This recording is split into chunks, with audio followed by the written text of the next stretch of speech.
my name is Kira and I am continuing to read Boxcar to Nowhere. Chapter 2, Working the Line. Hope and Jazzy sat in the back seat of the cruiser driven by Dave, who was very talkative. He seemed nervous about what would be said regarding him escorting a minor to a manhunt. Well, Miss Hope, we'll find your dad first and let him decide how to handle this. I prefer just Hope, if you don't mind, she retorted.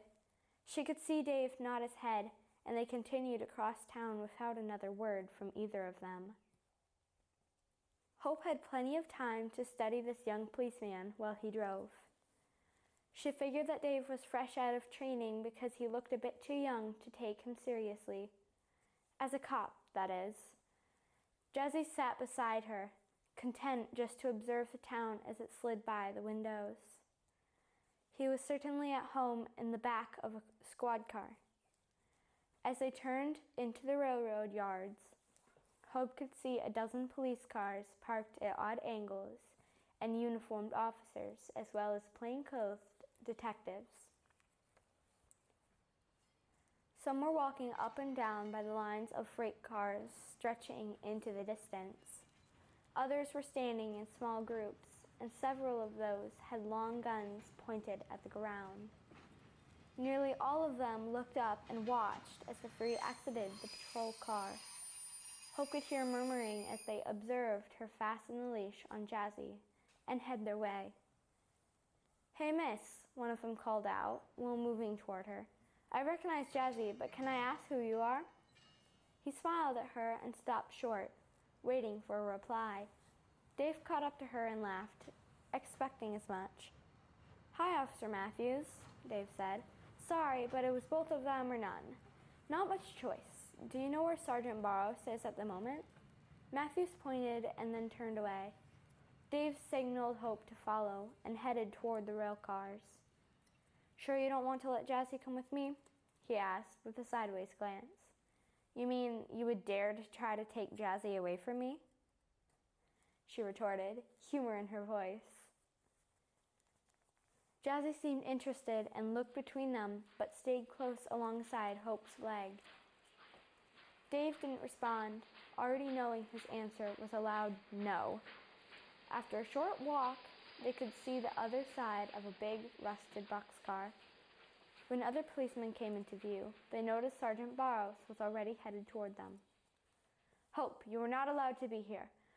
We will take Jazzy, but I expect you to wait in the car until I get someone to drive you home."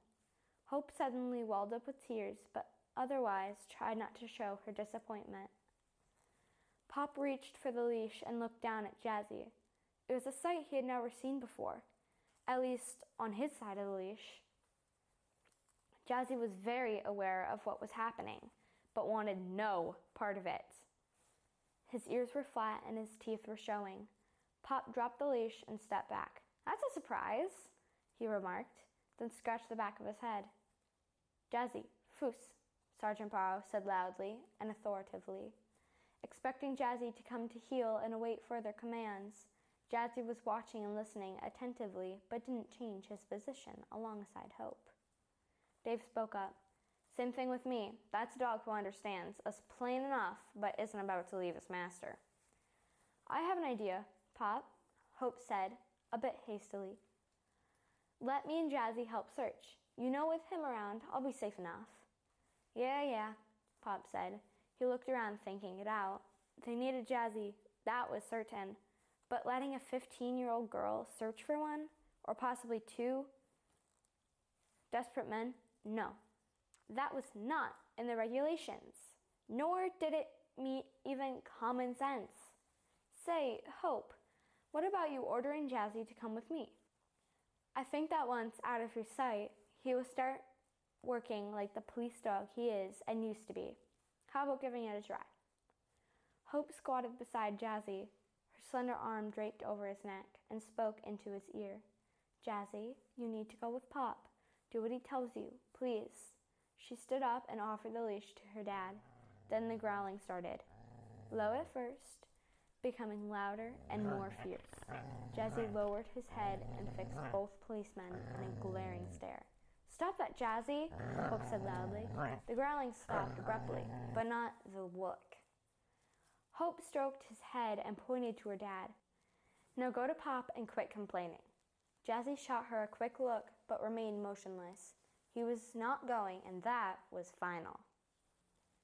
"Hey, what about that dog? Can we start working now or not?" was heard in the distance, and they all looked in the direction of the voice. Several men were motioning with their hands, meaning to move in their direction. Pop looked angry and embarrassed at the same time. He turned in a complete circle out of frustration, trying to figure out some way to separate his daughter and her devoted guardian. This dog was smart, nearly human smart. He knew exactly what was happening and what was expected. No question about it. Time, though, was not on their side. They had to find the fugitives, and the sooner the better. Dave spoke up. "Sergeant, let me go with her, and I'll be responsible for both of them." He smiled at Hope and waited for a response. "There isn't much choice, is there?" Pop grumbled. "Go ahead and take the lead. But be sharp. Be ready. This could get serious." Pop pointed toward the policemen standing by the rear of the first boxcar. The three of them started off with Jazzy leading the way. Jazzy knew exactly what was expected of him, and with Hope close by, he was ready for anything. The group ahead spread apart and watched them arrive. Heads were shaking and the faces were glum, but they needed this particular dog, to go ahead of them and find the fugitives with his ears and nose, something only a trained and gifted dog could do.